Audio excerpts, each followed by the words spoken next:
नमस्कार, good evening. मैं चुनचुन कुमार, आप देख रहे हैं झारखंडी हिंदी न्यूज। चलिए जानते हैं दिन भर की सभी महत्वपूर्ण खबरों को। खतियानी जोहार यात्रा को सफल बनाने पर हुई चर्चा। झारखंड के मुख्यमंत्री हेमंत सोरेन 13 दिसंबर को लोहरदगा खतियानी जोहार यात्रा कार्यक्रम में शामिल होने पहुंच रहे हैं। खतियानी जोहार यात्रा को सफल बनाने के लिए झारखंड मुक्ति मोर्चा के प्रखंड सचिव मोहम्मद अफरोज की उपस्थिति में कुड्डू प्रखंड की चांदलासो पंचायत के चीता कोनी गांव में पंचायत अध्यक्ष चरण उरांव की अध्यक्षता में बैठक की गई।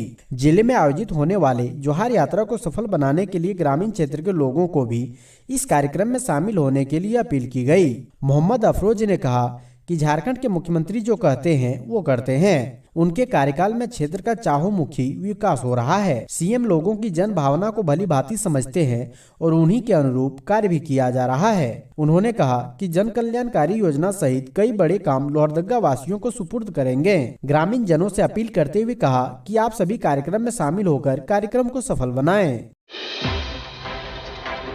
हफीजुल हसन ने कहा, ग्रामीण स्तर पर युवाओं की प्रतिभा को निखारने का फुटबॉल एक बेहतर माध्यम।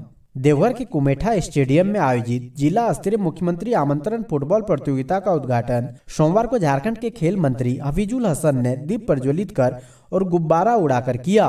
इस प्रतियोगिता में देवघर जिले के सभी 10 प्रखंड से बालक और बालिका वर्ग की टीमें भाग ले रही है। समारोह को संबोधित करते हुए मंत्री ने कहा कि झारखंड सरकार की पहल से खेल के प्रति लोगों का सकारात्मक रुझान हुआ है। यही कारण है कि झारखंड में हॉकी, क्रिकेट, तीरंदाजी और फुटबॉल का माहौल पहले से और बेहतर हुआ है। मंत्री ने कहा कि मुख्यमंत्री आमंत्रण फुटबॉल प्रतियोगिता से ग्रामीण प्रतिभाओं को निखारने का मौका मिल रहा है। जिला स्तर के बाद खिलाड़ी प्रमंडल स्तर और उसके बाद राज्य स्तर पर अपना जोहर दिखाएंगे।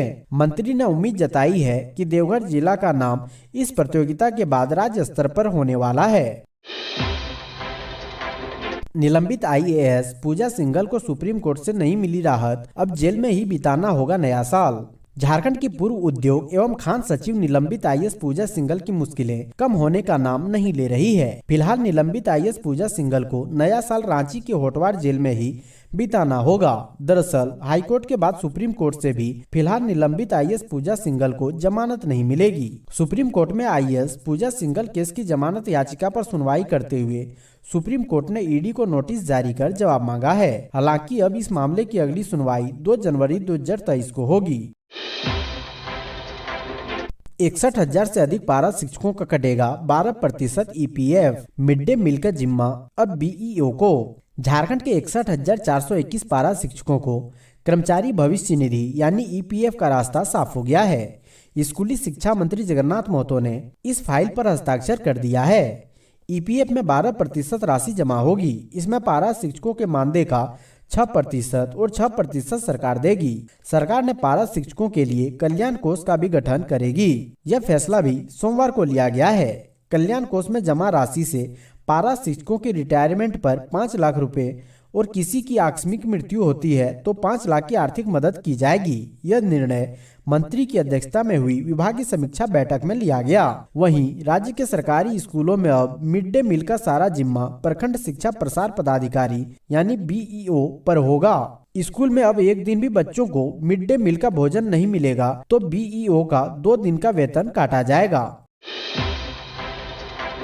रूपा तिर्की मामला, एसआई शिव कनौजिया के याचिका पर अगले सप्ताह सुनवाई। हाईकोर्ट ने ट्रायल पर लगाई है रोक। साहिबगंज की दिवंगत महिला थाना प्रभारी रूपा तिर्की मामले के आरोपी दरोगा शिव कुमार कनौजिया की क्रिमिनल रिवीजन पर झारखंड हाईकोर्ट में सुनवाई हुई। अब इस मामले की अगली सुनवाई 1 सप्ताह बाद होगी। कोर्ट ने पूर्व के आदेश के मुताबिक इस केस के ट्रायल पर रोक जारी रखने का आदेश दिया है। झारखंड हाईकोर्ट के न्यायाधीश जस्टिस संजय कुमार द्विवेदी की कोर्ट ने पिछली सुनवाई के दौरान रूपा तिर्की केस के ट्रायल पर रोक लगा दी थी। साहिबगंज जिले के बोरियो थाना कांड संख्या 127/2021 दर्ज किया गया है। शिव कुमार कनौजिया फिलहाल जमानत पर हैं। उन्हें झारखंड हाईकोर्ट ने जमानत की सुविधा प्रदान की है। अमित अग्रवाल की बेल पर सुप्रीम कोर्ट में 14 दिसंबर को होगी सुनवाई। पैसे लेकर पीआईएल मैनेज करने के केस में जेल में बंद कोलकाता के व्यवसायी अमित अग्रवाल की जमानत अर्जी पर सुप्रीम कोर्ट में सुनवाई हुई। सुनवाई के दौरान अदालत ने इस केस से जुड़े एक पक्ष के अधिवक्ता के आग्रह पर अगली सुनवाई के लिए बुधवार यानी 14 दिसंबर की तारीख निर्धारित की है।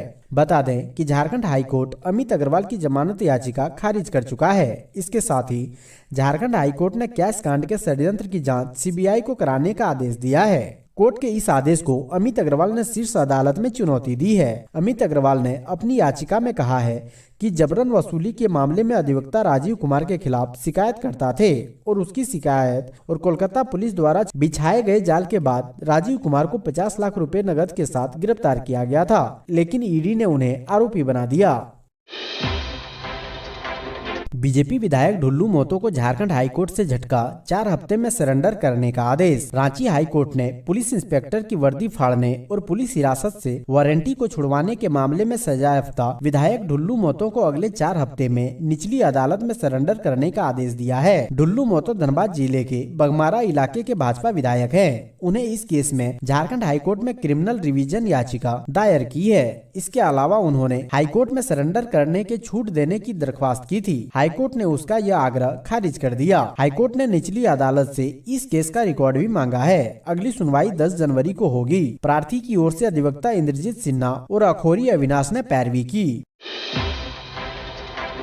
पानी नहीं मिलने से नाराज दुमका के बरमसिया कस्तूरबा विद्यालय की छात्राओं ने किया हंगामा। दुमका जिला अंतर्गत सिकारीपाड़ा प्रखंड के कस्तूरबा गांधी आवासीय विद्यालय बरमसिया में 3 दिनों से पानी नहीं मिलने से परेशान छात्राओं ने जमकर हंगामा किया। छात्राओं का कहना है कि 3 दिनों से हम लोग स्नान नहीं किए हैं, बाथरूम तक जाने का पानी नहीं है। छात्राओं ने बताया कि जब हम पानी की कमी को लेकर छात्रावास की वार्डन स्टेन शीला सोरेन से शिकायत करते हैं तो उनका कहना है कि जाओ अभिभावक को बुलाकर यहाँ बोरिंग करवा लो। लापरवाही का आलम यह है कि सोमवार की सुबह से वार्डन छात्रावास में नहीं है। हालांकि कई ऐसे अभिभावक हैं जो स्कूल के आसपास रहते हैं। उन्हें जब बच्चियों ने फोन कर सूचना दी तो वह आकर अपनी बच्चियों को पानी उपलब्ध कराया, पर उसकी संख्या 2-4 ही थी। मामले की जानकारी पाकर सिकारीपाड़ा के बीडीओ संतोष कुमार चौधरी कस्तूरबा विद्यालय पहुंचे और उन्होंने छात्राओं से उनकी समस्या जाना। छात्राओं ने बताया कि शुक्रवार की देर रात से ही हमें पानी नहीं मिल पा रहा है। सबसे बड़ी बात यह है कि एक छात्रा ने यह शिकायत की कि जब हमने पानी के लिए आवाज उठाया तो गार्ड दीदी ने मुझे और अन्य छात्राओं को रूम में काफी देर तक बंद रखा। आलमगीर पंकज क्लीन चिट मामला, ईडी के समक्ष नहीं पेश हुए डीएसपी पीके मिश्रा। 24 घंटे के भीतर मंत्री आलमगीर आलम और सीएम के विधायक प्रतिनिधि पंकज मिश्रा को क्लीन चिट देने के मामले में डीएसपी पीके मिश्रा सोमवार को ईडी के समक्ष पेश नहीं हुए। सूत्रों से मिली जानकारी के अनुसार उन्होंने ईडी के समक्ष पेश नहीं होने का न तो कोई कारण बताया है और न ही ईडी से कोई समय मांगा है। गौरतलब है कि ईडी ने डीएसपी को 6 दिसंबर को समन भेजा था और 12 दिसंबर को रांची जोनल ऑफिस में उपस्थित होने का आदेश दिया था। बड़हरवा टोल प्लाजा मामले में व्यवसायी शंभू नंदन ने प्राथमिकी दर्ज कराई थी। प्राथमिकी के 24 घंटे के भीतर साहिबगंज पुलिस ने मंत्री आलमगीर आलम और पंकज मिश्रा को क्लीन चिट दे दी थी। जांच की निगरानी कर रहे डीएसपी प्रमोद मिश्रा ने बिना किसी प्रारंभिक जांच और डिजिटल साक्ष्य के पंकज मिश्रा क्लीन चिट दे दी थी।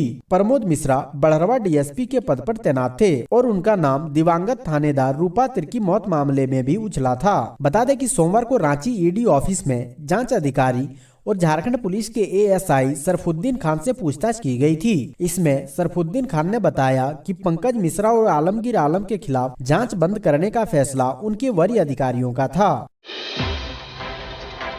झांसे में लेकर 2 छात्राओं को ले गया घर, बंधक बनाकर बारी बारी से किया रेप, आरोपी गिरफ्तार। झारखंड के पलामू में एक युवक 2 लड़कियों को बंधक बनाकर दुष्कर्म कर रहा था। मौका मिलने पर आरोपी के चंगुल से निकलकर एक लड़की ने पुलिस में शिकायत दी तो मामले का खुलासा हुआ। इसके बाद पुलिस ने दूसरी लड़की को भी आरोपियों के चंगुल से मुक्त कराते हुए आरोपियों को गिरफ्तार किया है। आरोपी ने दोनों लड़कियों को झांसे में लेकर बुलाया था और फिर उन्हें बंधक बनाकर उसके साथ दुष्कर्म कर रहा था। दोनों लड़कियां नाबालिग है। ऐसे में पुलिस ने आरोपियों के खिलाफ रेप के साथ पोक्सो एक्ट के धारा में केस दर्ज किया है। पुलिस ने बताया कि आरोपी की पहचान हुसैनाबाद थाना क्षेत्र के हेमजा गांव निवासी विभूति नारायण सिंह उर्फ गोल्डन सिंह के रूप में हुई है। पुलिस ने आरोपी को अदालत में पेश किया, जहाँ से उसे 14 दिन की न्यायिक हिरासत में जेल भेज दिया है। आरोपी इससे पहले भी बाइक चोरी के आरोप में जेल भेजा जा चुका है। इसके अलावा भी आरोपी के खिलाफ विभिन्न थानों में अलग अलग तरह के मुकदमे दर्ज हैं। रांची नगर निगम ने 5 साल में वसूला 3 करोड़ रुपए जुर्माना। कार्रवाई के बाद भी लोगों में बदलाव नहीं। जुर्माना दे सकते हैं लेकिन सुधर नहीं सकते। नगर निगम ने पिछले 5 वर्षों में शहर वासियों से करीब 3 करोड़ का जुर्माना वसूला है। सिर्फ इस वर्ष करीब 27 लाख जुर्माना वसूला गया है। इसके बावजूद शहर वासी सुधरने का नाम नहीं ले रहे हैं। नगर निगम ने बिल्डिंग मटेरियल, डस्टबिन नहीं रखने, अतिक्रमण, रोड परमिट उल्लंघन, अवैध banner poster, no parking, plastic की थैली का उपयोग, अवैध बैंक्वेट हॉल संचालन को लेकर उक्त जुर्माना वसूला है। वहीं नगर निगम लगातार अभियान चलाकर कार्रवाई कर रही है, लेकिन लोग मानते ही नहीं है। जुर्माना भरकर भी वही काम कर रहे हैं। निगम की ओर से अतिक्रमण हटाओ और भवन जांच अभियान शहर में लगातार चलाया जा रहा है। शहर के मुख्य चौक चौराहों से जाम हटाने के लिए निगम की इन्फोर्समेंट टीम लगातार अतिक्रमण अभियान चला रही है। इस दौरान ठेला, खोमचा और फुटपाथ दुकानदार को हटाया जा रहा है। इन्हें बसने के लिए निगम ने टाउन वेडिंग कमेटी के साथ मिलकर 14 स्थलों का निरीक्षण भी किया है। साहिबगंज में गंगा नदी में नाव हादसा, 2 की मौत। गेहूं में पानी पटाने के लिए जा रहे एक ही परिवार के 2 लोगों की गंगा नदी में डूबने से मौत हो गई। डेंगी नाव में आवश्यकता से अधिक लोग सवार होने से असंतुलित हो गई, जिससे नाव पलट गई।